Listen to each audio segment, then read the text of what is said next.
Welcome to Reel Outdoors. Today we are doing the first episode of the Captain's Roundtable, brought to you by Captain's Chucks 2 in Ludington and Ludington Beverage, and a special shout out to our sponsor, Busch Light. Very, very Cheers. happy about the Busch Light sponsorship. Very happy. So anyways, this is a series that we're going to do, and it's basically we're going to pick a topic. We'll talk about the topic. And real brief, but we'll be as in depth as we can. The topics are very specific. Before we get this thing started, I want to kind of introduce everybody. So my name's Adam.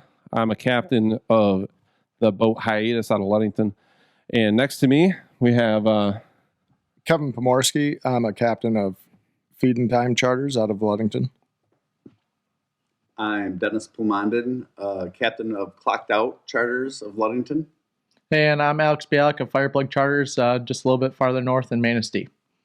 So all these guys spend a lot of time on the water, and I thought, let's get 4 different ideas and talk about some topics. And, I don't think that we're all going to agree about everything that we talk about, but that's kind of the beauty of fishing. There's a lot of different ways to get it done. So it's not just a one way is the right way. So, all right, the topic for today's episode is basically when you get down to your boat in the morning, what is your process? Like, what things do you look at? And how do you make that decision on where you're going to go that day? I guess I'll start very simple. I look at wind from overnight into the morning, how rough it is, mainly, especially from a client standpoint, riding with them, into them, if it's feasible or not. But also, where's it pushing that current? Where's it going to push your bait fish? Where's it going to push the fish from the day before? If there's no wind, I'm going to set up typically in the same area, but again, follow that current in that break line. If it's pushing south, north, or west, or even a lake flip, for the most part. And then again, talking about the currents again, if it's pushing it, what we have in Manistee all the way down to Ludington is we're looking at our shelf, 3 to 5 miles out of Manistee. Is it going to push that bait up, and are those fish going to feed all the way up into the morning, and are they going to be active enough for us to target as soon as we get out there? Really, that's what I'm looking at. And moon phases, did they feed all night, stuff like that. Yeah, that's all really good information there. We do similar things as well. How about you, Dennis? Well, really, I go off of information of the past few days. I look where we have been fishing, and has anything changed? And if nothing's changed, generally I'm fishing where we have been. But obviously in Ludington, you get a big north wind, and eventually that water starts cooling off. And we know darn well you get a northwest wind for one day, 10, 15 mile an hour. All it takes is a day, and that water will go, 10 degrees cooler overnight. And if I think it blew hard enough, obviously you got to go away from the point, Big Point Sabo, and find some warmer water, because them fish are not in that ice water. They never are. I definitely look at the buoy. We got a weather buoy here in front of Ludington. Almost every morning I look at it to see where the thermocline is, or where the cool water is.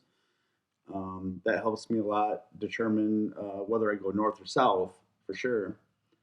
And but generally it's all my friends. I talk to a lot of people, and I find out where they've been fishing and whether the fishing was good or not, and that's how I determine it. Yeah, that's having a good network is definitely something that plays into this. I think that for the guys, that aren't fishing every day, if I haven't fished for 3 or 4 days, and no one has fished for 3 or 4 days, yeah. I really have a lot of questions as to where I want to go. You feel naked. You do. You don't know where to go. If you're a guy that can only fish on the weekends, that makes it really tough. I think using social media has really changed that for a lot of guys, because, if you follow 5 or 6 different people from different ports or whatever, and you kind of seeing what their catches are like, or you can kind of start to see a trend maybe in the salmon if they're migrating north or south, or if they're moving Yep. out in deeper water, or whatever's happening as far as that goes. You mentioned about leaving Ludington, and I think this is true of a lot of ports. It isn't always north or south one that causes it, but generally on points the water will peel off from a wind. Now, say you're running up to Big Point Sabo, that's your starting point, and you hit 45, 50 degree water on the surface. What are you doing? Are you turning around? Are you Generally not. If I know that there's been some heavy north wind, what I found in the past is if I keep going through that cold water and I start wrapping around Big Point Sabo, eventually I'm going to run into some warmer water. And as soon as I start seeing that temperature coming up, boom, I shut down like immediately. even if you're not marking fish or Yes, anything? doesn't matter. I mean, because I know darn well by the time I get all my rods set, I know that it's just going to keep getting warmer and warmer and warmer as I go around the corner. And I think that's something that a lot of people don't realize, especially if you're salmon fishing and you run into a wall of ice cold water. I mean, it's not, there's probably not going to be fish in that water. Yeah, just don't beat a dead horse. I mean, it's simple as that. Yeah, Just don't absolutely. keep going, especially if you know and your gut's telling you they're not going to be there. Yeah, absolutely. How about you, Kevin? Well, they covered it pretty well, but I would say networking is big. It's big, and especially for me, I'm not like I used to be. I'm not full time anymore. I'm more of Friday through Monday, Saturday through Monday, charter fisherman anymore, due to a real job, as some people would call it. I think they call that growing up. Yeah, right. And a child.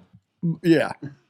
But so networking for me is big, since I'm not out there every day, like most of you three or all you three. So to talk to people and see what's happened over the last week or several weeks. But I also look at the weather. I look at the wind, weather buoy, as Dennis mentioned, and time of year. Time of year is a big thing too. Sometimes later in the year when those fish are ready to run, not always does it make a difference. Once they're there, they might stay there even though the water's not right. Yeah. They could push away. They could push up the river. You never know. But that's something at the pier heads, whether it's Manistee, Ludington, Pentwater, you're going to mark them if they're there. And then same with brown fishing in the spring. The water's all cold. So to find a little bit of warm water, when it comes to brown fishing, I would say dirty water. A lot of dirty water is warm water. And it's holding possibly some bait or something along that lines to attract fish. But I'd say that's kind of what they said. And Yeah. I don't know if you guys use Coast Watch. I think most of us kind of do, and that's some satellite imaging. It's not updated every day, but it's updated mostly multiple times every day. Sometimes it doesn't, take a good picture for a while. You need to understand how it works. You need to understand that cloud cover can cause inaccurate readings and that sort of thing. So if it was super cloudy the night before when that picture was taken, that the reading's probably not correct. If you see something that logically doesn't make sense on it, it probably is one of those scenarios. But I think that's a good way. You can't talk enough about your network. Alex and I talk almost every morning before the boat's even leaving the dock. He's giving me a report of what happened in Manistee that night. I'm giving him a report of whatever I know from, the night before in Ludington. And we're doing the same thing with some boats in Pentwater, which is the next port to our south.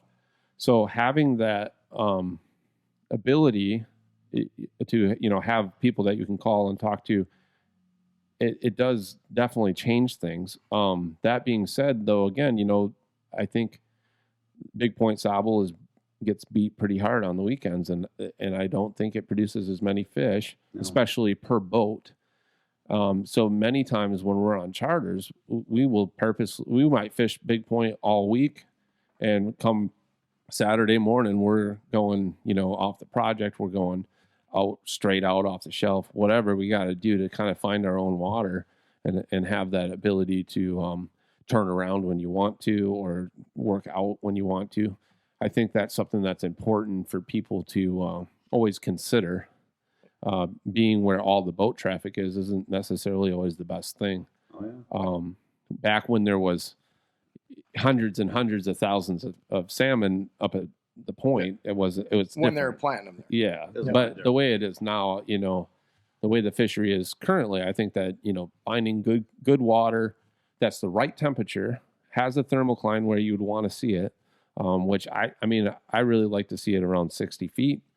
It doesn't seem to be much higher than that ever anymore. I don't know if that's water clarity or what causes that, but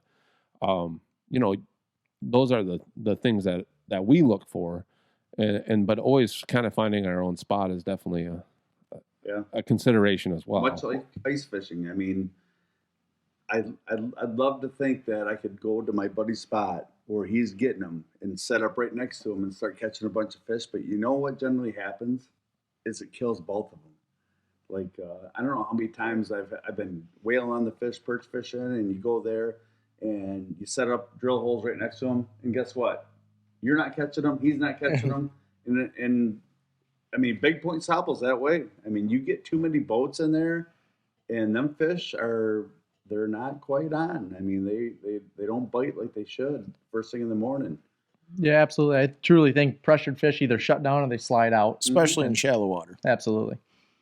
Yeah, and in shallow water being as much as like the 100 or less. yeah, 100 or less. Not 40 or 50. Really, I mean, we don't really even consider fishing deep water till you're out past a couple 100 feet. At least in Ludington, I know in some of the southern ports you'd have to make quite a journey to get to a couple 100 feet. But Right. we are lucky in that we do always have deep water close to us. I guess, a couple, so how about, what would it take? Like, what kind of information would you receive in the morning that would make you change your mind? I would say it all depends on who it came from. Fair Like we statement. talked about, It is. like we talked about, networking is huge. But you also have to take that with a grain of salt. Who you're getting it from. Is it a guy that, and no offense to anybody, but is it a guy that got lucky? I could get lucky. You could get lucky. Or was it a legit find? Was it some fish packed up in a certain area, and you're going to go out there day after day for a couple days or a couple trips at least and do good. I would say that's one thing. Yeah, I mean- and a report from the night before, if you didn't fish that night and those fish slid south or north or west, I mean, that's going to typically start your morning there. Yeah. Again, depending who it comes from, and Right. did they put a pattern together, like you said, Yeah. or did they get 5 different lures to go in a matter of 15 minutes and they just went through an active school of fish? Right. Well, and another thing that we do, a lot of charter captains, we do have a good strong network. Kevin and Dennis and I all worked for the same charter company for a long time, and we kind of would always fish as a team where you almost break it down in a grid. And Dennis says, I want to set in 110, and I'll set in 140, and Kevin might go up on top or whatever it's going to be. We're all in the vicinity of being able to be in the same spot at the same time, but at the same point, we're covering our bases, and we're going to have good, accurate information right away. Yeah. We fish together, but against each other at the same Yeah, time. I mean, absolutely. there's Every a day. tournament every day. Every day. Yeah, I mean, Still is. I want to see Kevin catch fish every day, just less fish than I catch. Like Right. one Don't less we all? for me. Yeah, I mean, really, if I'm going to catch 15 fish and you everyone else catches 14, that's a good day for me. You're happy. Right. Yeah. Yeah, very happy. I don't like to catch 14 if somebody caught 15. Yeah. But Alex and I do the same thing too. You know, he's about 20 miles essentially. And you know, I talked to a couple other boats up in Manistee as well, and many times he'll say, "Hey, I'm going to go to your point," which means Big Point Sable. So I'm like, "All right, well, I'll set short, and he'll set on the north side and work south, and then you know we'll end up meeting somewhere probably around the point or just north of the point." But I have all that information of what's ahead of me, basically, and he'll have all that information. So when we cross each other, we know, do we turn around? Do I keep going? Right. Was it fishing better up there or behind? So that's good information to have too. But that all goes back really just to networking and without the radio, I mean, the radio is not being used a whole lot anymore with cell phones as good as they are. You know, I think there's not as much free information there, but making, you know, you see a guy at the launch, trade phone numbers with the guy and say, hey, you know, where are you going to fish today? Well, tell you what, I'm going to fish here. Let's compare notes at, you know, 8 o'clock or 9 o'clock or something like that. Mm-hmm. And, you know, you don't try and duplicate what they're doing, but it'll give you a better idea. You know, even if he's, you know, Alex is 7-8 miles ahead of me, but he's hitting fish in 160 and I'm up in 90 and my fish are starting to die off. I know that if I start sliding out, I'm probably going to end up, you know, in that same pocket of fish. Yeah. Or maybe there's a current line there or a temperature change or something like that. So, yeah, I think that's all good information. You know, pay attention to weather, though, too. And a lot of times, if you make the right decision in the morning, you can kind of have an easy ride in. You know, if you know that at 10 o'clock it's supposed to kick up 15 out of the south, well, if you run to the north, you got to come back to the south. So, Yeah. you know, a lot of times we'll do that, too, just to have a nice troll or a nice ride home. Mm-hmm. Yeah. And coming back to that pressure, though, on, you know, what's going to change your morning, where's everybody else set up? Do I want to troll into them or do I want to get ahead of them and go the same direction, stuff like that? Yeah, and setting up in the middle of a pack of boats, Not good. it usually it usually doesn't help anybody. No. You know, Stressful, and it's a lot of pressure. and you're not going to be able to work the water the way you want. You have to work the way that everybody else. You're going to get pinched one way or the other, even if you're Mhm. trying to bully another boat out. If you're a small boat or a big boat, it doesn't matter. Yeah, And you know, you always think, well, I'm gonna leave a little early. I'm gonna get out there before the boats. I'm gonna get out there before the boats. And you get out there and it's wide open. It's just black, no lights, nothing. And you sit down, and then all of a rods sudden, later. boom, boom, boom, and then you're in the middle of the pack. Really, I mean, it's almost better to go a little later, and then you have that choice. You can set behind, you can set outside, inside, in front, wherever you'd like. But if you go early, you're at their mercy. You're someone's pinpoint, Yeah. and You're they're setting coming the out. mark. Yes. You're setting Oh. the mark. Right? I want to just make one more point, and I think that you guys will agree with me on this. Out in front of Manistee, exceptionally busy in August. Big Point Sable, exceptionally busy in August, especially like a Saturday or a Sunday. Right. If there is 100 boats going north, and you make the decision to run past everybody and then come south, just remember you have to drive through 100 boats going Right. at you, and vice versa. You know, I mean, if whatever, just make a decision that's not going to make your life super difficult, especially in the dark, because the dark is definitely harder to, you know, tell what's going on and react quickly because it takes longer to process. And that's where radar's nice. And radar is, yeah, absolutely. And, you know, we run out on our radar. We always try to be a quarter mile. You know, if we're going to run past somebody, we're going to run at least a quarter mile on the radar before we set up. And that's just to give them room, to give us room. Yeah, it's good etiquette. I Yeah. mean, it really is. Get everyone a good, fair space to fish, and Well, yeah, it's not like walleye fishing or perch fishing. Or yeah, pan you don't fish. have to be right there. You're not fishing a little No. lake. So, and I get into it too, where you don't want to share information. You're only sharing it with a select few people because, you know, you don't want to get crowded. Well, in the big lake, it's not like that. I mean, Lake Michigan, the Great Lakes in general, I mean, you're talking thousands and thousands of acres of lake. You're not fishing a little inland lake. So, yeah, if somebody sits on top of you, hopefully most of the time it's within a few hundred yards. Yeah. I mean, at closest. At the closest. But you got to think too, if I'm running a 400 copper, if I'm running a 400 copper on a board with a leader and then the bait, it's probably almost 2 football fields behind me, So 2 football fields is 200 yards, which is 1/8 of a mile. So, I mean, that's the quarter mile rule. I think it's a good thing. Yep. And the other thing is, if you don't have radar, if you when you drive by somebody, drop a pin by them and go until you're a quarter mile from that pin. I mean, it's pretty simple to do in the dark.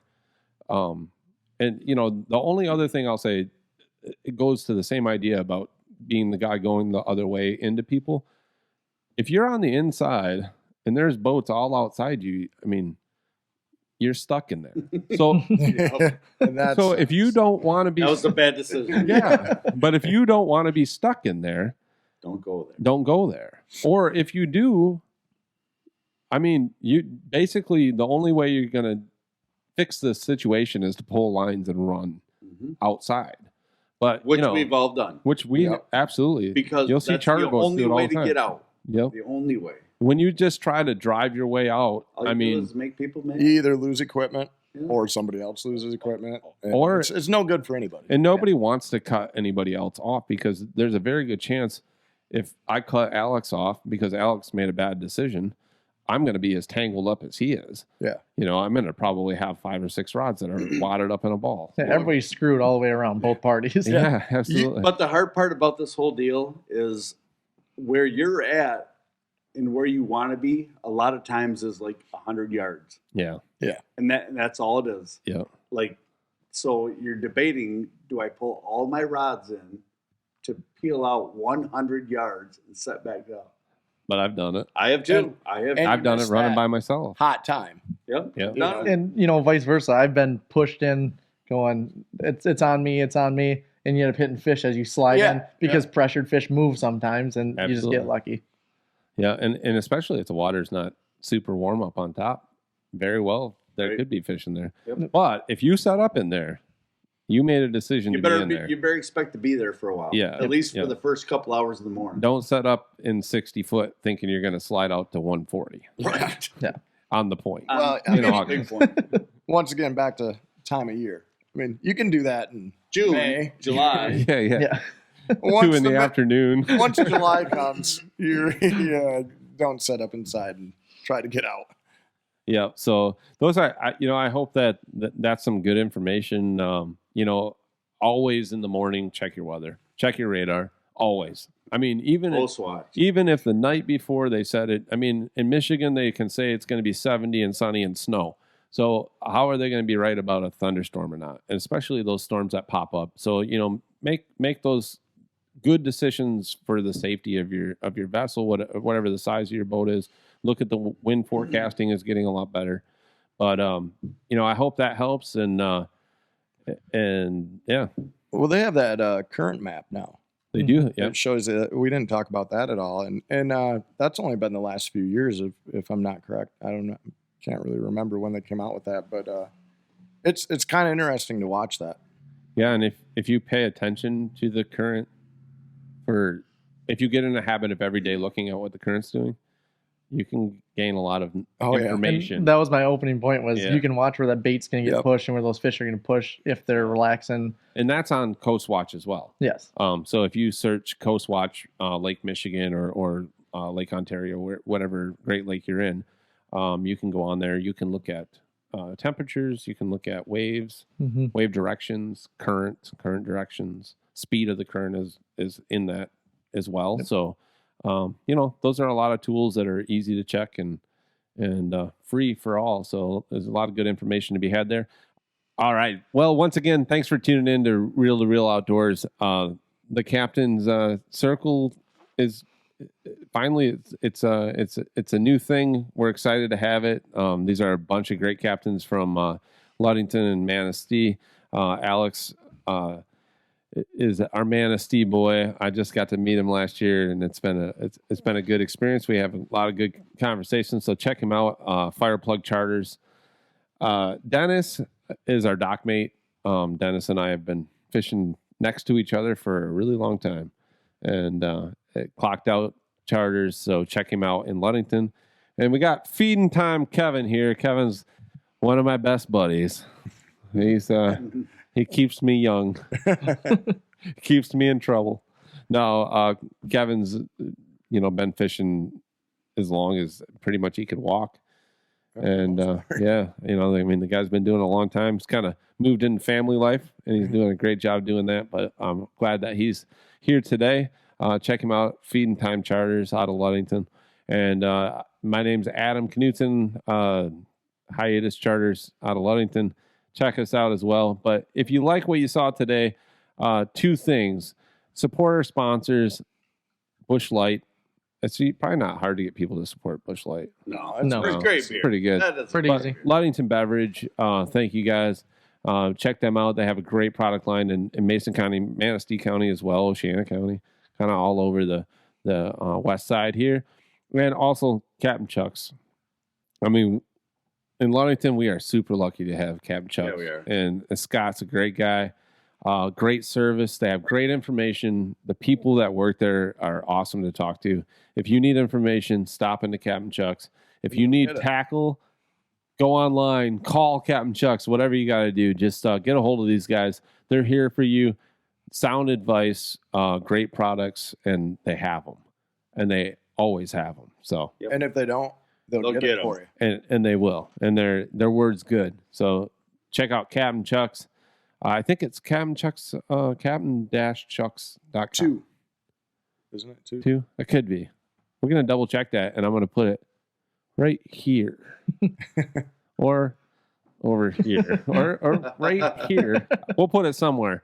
But anyways, thanks for tuning in. If you liked what you saw, click the subscribe button, click the like button, tell your buddies, tell your friends.